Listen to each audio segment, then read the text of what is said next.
Hello again, welcome back to Car Cam Central. Today we have a really exciting comparison of 5 car camera models from China. Now these models are popular mainly because they're widely available and cheap. Let's take a closer look and see if any of these are right for you.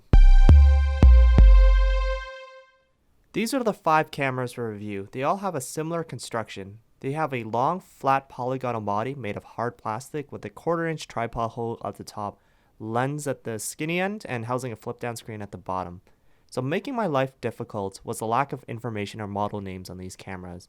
So these two have completely different hardware and software, this one being standard definition and this one high definition. They look the exact same and there's not a label in sight. I've done the research and hope to make everything crystal clear in this roundup. Let's take a closer look at our cameras. First up are the rectangular models. As you can see, they're labeled 1 and 2. Number 1 here is our standard definition model. This one is called DVR-017S. And our high def model at 720p is called DVR-007. So on one, it has an HDMI out, which is the HD model. On the standard definition model, it's just a sticker which covers the whole. They have the buttons that run on the side, which lets you operate the device. The fold down screen, of course, and the screen displays whatever is coming out of that's being recorded from the lens. Or you can set it up to play back your previously recorded items. So you have an SD card at the back. You have a grill for the speaker and a reset pin just in case anything breaks. Next up is our third model. It's called the DVR-037S. Now, it is a standard definition model and it's very similar to the ones before in that it has the buttons again on the side. It does have an AV port and the screen is right below as before. SD card goes in the rear. This time it does have an external battery. Now the previous model had a battery but it was enclosed. This time you have a removable and replaceable battery that goes in. Now this is used to power the device when it's not plugged in. For our 4th and 5th models are the Pentagonal shaped cameras, as you can see by the top. So it's very similar to the camera right beforehand in that it has infrared lights on the top. As you can see, there's 6 of them. There's a tripod hole, an external battery that can be replaced if needed. And the biggest difference between this and the standard definition model, besides the video quality of course, is that it has an HDMI port, which really isn't that useful as it just hooks into, it doesn't hook into the live feed. You can only watch previously recorded videos from it. As you can see on the standard definition model, it's a filled up piece of plastic that covers the opening. So it also takes an SD card and the slot is from the side here. As well, one nifty feature is that the screen swivels. I'm not sure when you'll use it, but I thought I would mention it anyways. So right before we get into our unboxing, I want to talk about the external packaging. There's nothing really to note except that the cheapest models, which are number 1 and number 5 here, around $35 each, come in the exact same blue and white colorations. So if you're wondering if you're going to get a cheap model, if you see one of these boxes, chances are, yes. Alright, let's take a look inside. I'm only going to go through one box because the others contain very similar parts with minor differences, such as the car adapter having a different sticker. After opening it up, there's a cardboard cutout on top, but it's not used as the camera is too large to fit. The camera is found underneath and is well protected with an outer layer of bubble wrap, and on the inside, covered with the plastic sheath. Moving down are your 3 main items. First is your mount. It's sturdy and well made, more on that later. You get an external battery for models 3, 4, and 5. You have a USB cable used to transfer files over to your computer. And a 3-meter power cable. You want to make sure that it's this length as you want to wrap it around the perimeter of your vehicle rather than have it dangle from the ceiling. Finally, your road safety guard, aka your instruction manual. It's a comprehensive guide, although written by a non-native speaker. It does the job. Here's a chart giving you an easy to digest view of what makes up each camera. We have 3 standard definition and 2 high definition models. If you don't know what that would look like, here's a quick video to show the differences. So on the left is a standard definition video, which is VGA quality or 640 by 480 pixels. Sometimes a company may try to be sneaky and mention that a standard definition model records in 720 or 1280 by 960 to sell it as a HD camera. If you choose those settings, it's electronically upscaled, meaning it will look the same or often much worse. On the right is a true HD video. It's crisp and clear. You can see that the words become much easier to read. So going back to the chart, you notice that under recording times, all models have relatively the same capacity, listed in hours and minutes. As I mentioned earlier, the HD models use the H.264 codec, which makes the video files more efficient. Further down, under battery, each camera reviewed had a lithium-ion battery. Number 1 and 2 were internal, and after opening the camera, I found no description of the size. The others were external and could be replaced. I found that 4 and 5 used the standard Nokia battery and can be upgraded to get more battery life.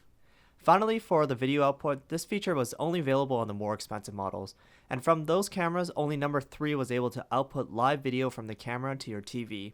The others can only play back what was already recorded. Included with each of the 5 cameras is this windshield mount. It's compact and has 2 locking adjustments, letting you easily control the angle of the camera.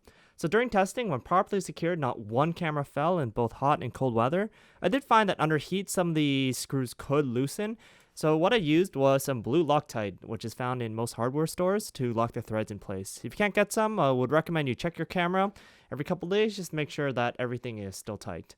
So to insert this into the camera, you want to put the locking ring all the way to the top, then screw the camera in until it can't go any further, and then back it off because it's not going to be aligned properly.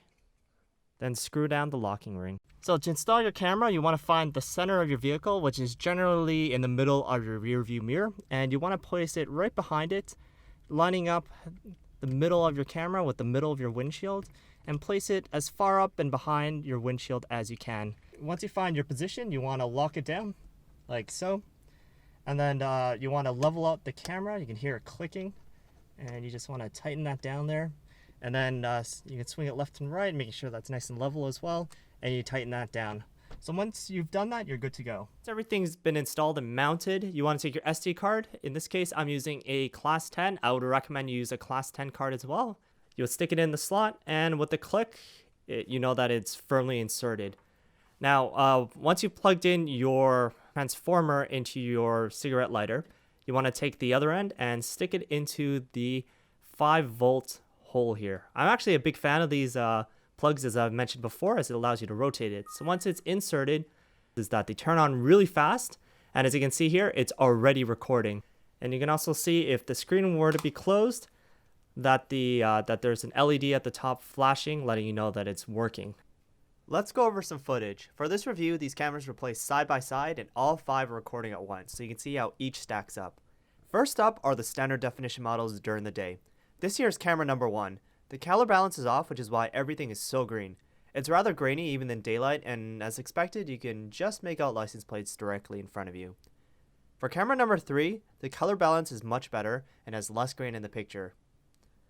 For number 5, the quality is once again very similar to number 3. Now here's a side-by-side shot of all 3 cameras.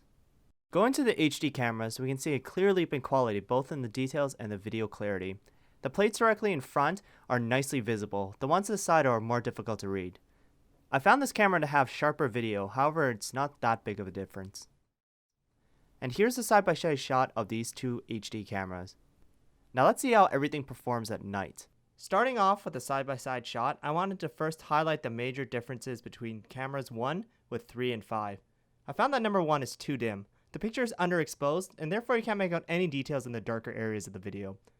Number 3 and 5 is much brighter and everything is well lit. However, as a result, glare from oncoming traffic is increased and you won't be able to see as well in those areas. Going on, I want to show some shots in the twilight hours. Number 1 had the best overall low light video. The exposure is perfect, not too bright, not too dark. For number 3, it's overexposed, and while everything is visible, you can't make out some license plates and oncoming traffic areas due to the glare. The 5th camera is better than the 3rd, but still suffers some of the problems as before. Moving on, let's go to the HD cameras at night. Again, you'll notice that everything is sharper and has greater clarity. I did find this camera is a bit too bright when there are many cars around. If you look at number 4, you notice that it's not as blown out, making it easier to grab some license plates. Overall, the standard definition cameras did a fine job for the price. I would give the overall edge to the Pentagonal camera number 5, especially at night, where I would trade off some glare for increased sight in dark areas. The HD models were significantly better under all conditions compared to the standard def cameras, finding number 4 to have the best overall video quality. This video is recorded by default into 2-minute files. However, due to hardware limitations, there will be a jump where some of the action is not recorded. On the standard definition models, this is kept to a minimum. This is a video from camera 5 with the countdown showing the time before it skips to the next file. As you can tell, there's a very slight jump, but nothing too significant. On the HD model, starting with number 2, you lose a pretty significant chunk of video, around 2 to 3 seconds, and because of this, I would not recommend you get it. For number 4, there's still a noticeable jump around 1 second, but it's definitely not as much as number 2. So in addition to recording while on the move, all these models, except for number 3, have a parking mode, which when enabled, only records when there's motion in front of the camera. As you can see, the motion triggers the camera to start recording. So unfortunately, you'll have to surf through the menu each and every time in order to activate and deactivate the recording mode. As a cautionary note, I wouldn't leave it on while driving, as all models but number 4 did not consistently record, as it would fail to detect movement. However, it did have excellent results while parked. So each camera is also equipped with a microphone, and by default this is turned on. This can be disabled if needed. Here's a short clip from camera number 2. Overall, the audio captured is quite good, and the conversation is easy to make out on all models, although camera number 3 is rather noisy. Now, everything is actually set up and ready to go as soon as you receive it, but I would recommend that you disable the IR lights. The infrared lights were intended to light up the road at night. There's a light sensor at the top, which turns them on in low light. While invisible to the naked eye, you can see them through the camera when they are turned on. However, these lights are useless as it's similar to using a flashlight to illuminate a sports stadium.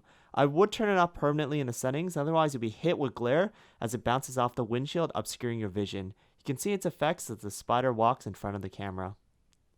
So finally, in addition to the recording modes, there's also 2 other modes on the cameras. So if you press the mode button, there is a photo mode, which allows you to take photos by pressing a button. I don't really find this useful. And the third one is the playback mode.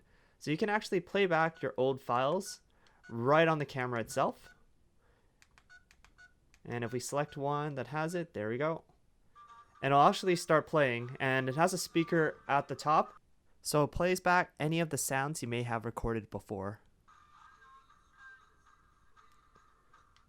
So if you need to use this at the roadside, it's always available. So let's wrap things up. There's definitely some great value found on the lower end of the camera market.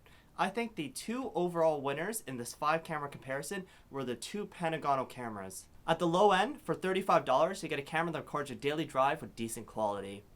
I think at this price, everyone should be able to get a camera for their vehicle. It won't win you any Oscars, but it is cheap insurance should anything go wrong. For an extra $20, you get a big bump in quality. It improves the clarity during the day and especially at night. As well, you don't lose any recording time compared to the standard definition model, as it uses the H.264 codec, which is more efficient. If you'd like more information on these 5 cameras, make sure to head on over to carcamcentral.com for a full review and additional photos. As well, make sure to subscribe, as I'll be releasing even more great reviews and tips on car cameras in the future. Thank you very much for watching.